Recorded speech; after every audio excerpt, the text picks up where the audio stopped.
Salut les petits explorateurs! Aujourd'hui, on part à la découverte du Nil, le plus long fleuve d'Afrique.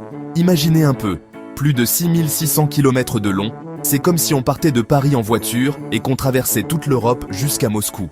Impressionnant, non? Le Nil prend sa source tout au sud de l'Afrique, dans les montagnes du Burundi. Il traverse ensuite plusieurs pays, comme le Soudan, avant d'arriver en Égypte. Le Nil, c'est un peu comme une énorme autoroute d'eau qui traverse le continent africain.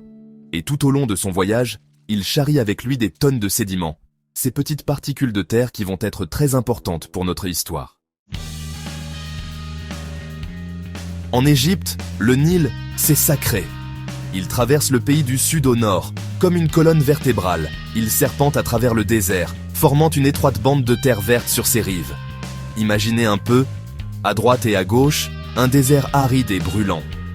Et au milieu, une oasis de verdure grâce au Nil. Magique, non? Le Nil se jette finalement dans la mer Méditerranée en formant un immense delta. Un delta, c'est comme un éventail formé par les différents bras du fleuve. Mais attention, le Nil, ce n'est pas juste un joli paysage. Sans lui, l'Égypte serait un désert totalement inhabitable. En effet, grâce à ses crues annuelles, le Nil dépose sur ses rives le limon, une terre très fertile. C'est un peu comme si le fleuve offrait chaque année un cadeau aux Égyptiens, un engrais naturel pour leur culture. Grâce au Nil, les Égyptiens peuvent cultiver toutes sortes de choses, des céréales, des fruits, des légumes.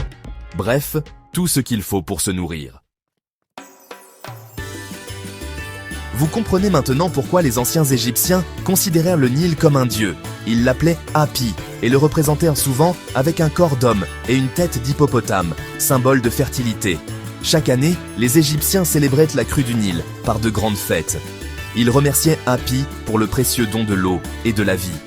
Aujourd'hui encore, le Nil reste vital pour l'Égypte.